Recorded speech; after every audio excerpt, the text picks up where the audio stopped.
नमस्कार, स्वागत आपका हरियाणा न्यूज 24 पर। मैं हूं प्रिंस लांबा। 16 मार्च का दिन जिसने अपना एक नया इतिहास लिखने का रचने का काम कर दिया। आपको ध्यान होगा कि 16 तारीख को यानी कि बीते दिन राज्यसभा चुनाव थे।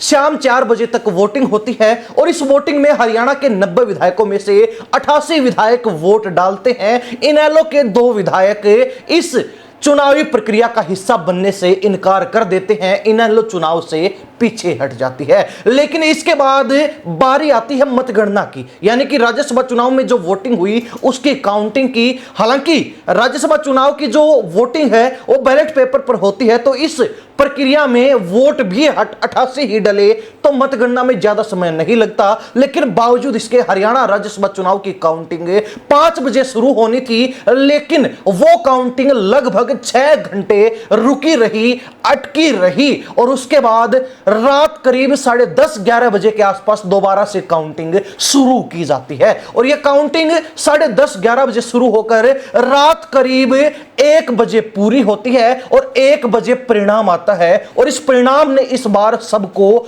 हैरान कर दिया है। जहां एक तरफ लगातार यह बात कही जा रही थी कि कांग्रेस इस बार भी अपनी हार का इतिहास लिखने वाली है, राज्यसभा चुनाव में भी हार की हैट्रिक हरियाणा की सत्ता की तरह लगाने वाली है, तो ऐसा कुछ हुआ नहीं और कांग्रेस इस बार अपनी इज्जत, अपनी लाज बचाने में कामयाब रही है।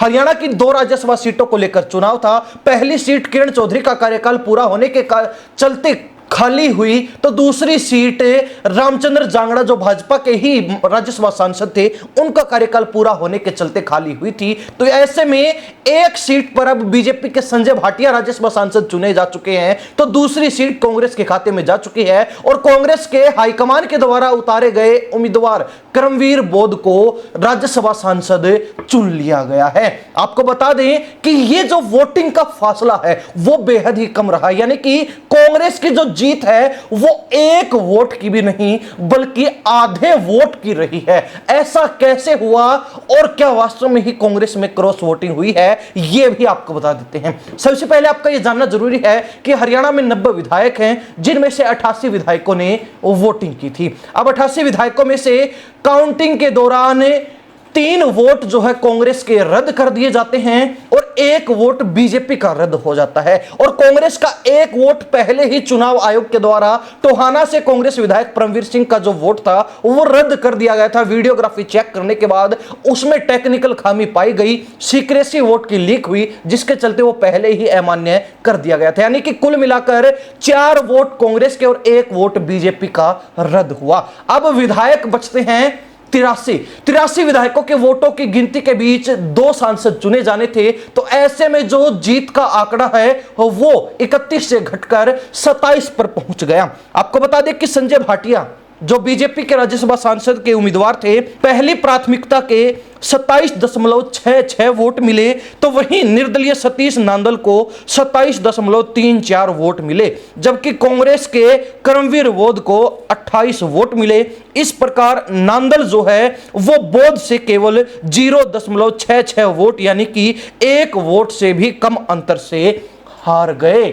आधे वोट से कांग्रेस जीती है और इस जीत के बाद एक स्पष्ट संदेश हरियाणा के लोगों के बीच चला गया है। बीजेपी ने एक संदेश देने का काम हरियाणा के लोगों के बीच कर दिया है कि कांग्रेस जो गड़बड़ी का और धोखेबाजी से चुनाव जीतने का बार बार ढिंडोरा पीटती है वो सब झूठ है। अगर बीजेपी चाहती तो राज्यसभा चुनाव में भी 1 वोट की हेरफेर करके निर्दलीय उम्मीदवार को राज्यसभा सांसद बना सकती थी, राज्यसभा भेज सकती थी, लेकिन बीजेपी ने लोकतंत्र का रास्ता चुना और बीजेपी ने जो है कांग्रेस को आधे वोट से अपनी जीत प्राप्त करने का मौका दिया। लेकिन सरकार चाहे तो क्या नहीं कर सकती। यह संदेश जो है बीजेपी ने हरियाणा में परोसने का काम कर दिया है, जिसके बाद जीतने के बावजूद भी कांग्रेस बीजेपी के सामने हार गई है। अब बात करें कांग्रेस में हुई क्रॉस वोटिंग की, तो यह बात बिल्कुल सच है, यह खबर बिल्कुल पुख्ता थी।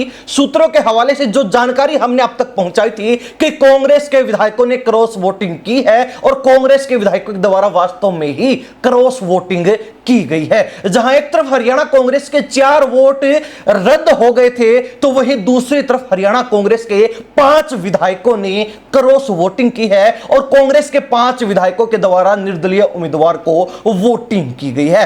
अब इस बारे में जो वहां पर पार्टी एजेंट बनाकर नेता को बिठाया गया था, उनको पता है कि कौन से विधायक ने क्रॉस वोटिंग की है। और कुलदीप वत्स का एक बयान भी आया था, जो कांग्रेस के बादली से विधायक हैं, और उन्होंने स्पष्ट कहा था कि भूपेंद्र सिंह हुड्डा को सब पता है, क्योंकि वो अंदर ही बैठे थे। उनका काम ही पार्टी के विधायक किसे और कहां कैसे वोट डाल रहे हैं यह देखना था। तो भूपेंद्र हुड्डा को सब पता है किस विधायक ने क्रॉस वोटिंग की है। भूपेंद्र हुड्डा को सबके बारे में मालूम है कि किसने कहां वोट डाला है। तो ऐसे में कहा जा सकता है कि कांग्रेस के ये 5 विधायक जहां अब रेड जोन में आ चुके हैं, कांग्रेस के इन 5 विधायकों पर जहां अब तलवार लटक चुकी है, तो वहीं इनके नाम अब तक उजागर नहीं किए हैं। लेकिन भूपेंद्र हुड्डा ने दबी जुबान में यह जरूर कह दिया, इन विधायकों को चेतावनी जरूर दे दी और अपना पल्ला झाड़ लिया कि इन विधायकों को पार्टी और जनता अपने आप देख लेगी। जो जनता के बहुमत को बेचने का काम कर सकते हैं, तो कहीं ना कहीं उन पर जनता को दोबारा भरोसा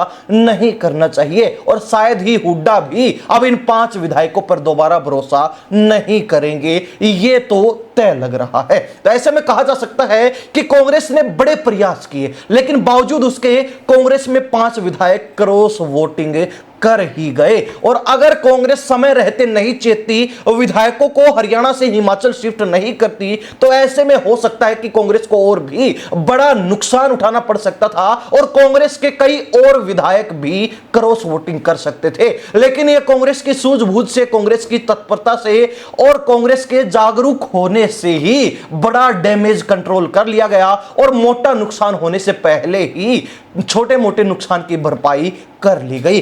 अब हार जीत जो है एक वोट के अंदर अंदर सिमट गई है। अगर एक वोट जो बीजेपी का अमान्य हुआ वो अमान्य ना होता, तो कांग्रेस को हार का मुंह तीसरी बार भी देखना पड़ सकता था। अगर कांग्रेस का भरत सिंह बेनीवाल वाला वोट अमान्य हो जाता, तो भी कांग्रेस को हार का मुंह देखना पड़ सकता था। और अगर इनेलो के दोनों विधायक निर्दलीय को समर्थन कर जाते, जैसे कि उम्मीदें लगाई जा रही थी और लगातार जो है चर्चाएं गर्म थी, लेकिन इनेलो ने राज्यसभा चुनाव में वोटिंग नहीं की, जिसका फायदा भी कांग्रेस को मिला। अगर वो दोनों विधायक वोट निर्दलीय को देते, तो ऐसे में कांग्रेस की हार निश्चित थी, तय थी। कांग्रेस को डूबने से कोई नहीं बचा सकता था। लेकिन यहां अंत में निष्कर्ष यही निकला है कि हुड्डा अपनी साख बचाने में कामयाब रहे हैं। हुड्डा पर भी तलवार लटकी हुई थी। अगर इस बार भी कांग्रेस राज्यसभा चुनाव हार जाती, तो ऐसे में तय था कि हुड्डा के राजनीतिक करियर पर भी हाईकमान फुल स्टॉप लगा सकता था। हाईकमान हुड्डा को रिजर्व में भेज सकता था। लेकिन हुड्डा जो है अपनी इज्जत बचाने में कामयाब रहे हैं। हरियाणा प्रदेश की जनता इस हार जीत के खेल को लेकर और राज्यसभा चुनाव में जो एक सीट बीजेपी और एक सीट कांग्रेस जीती है, उसको लेकर क्या राय रखती है, कमेंट के माध्यम से जरूर लिखिए। इन्हीं सब बातों के साथ मैं प्रिंस लांबा, हरियाणा न्यूज़ 24। नमस्कार, जय हिंद।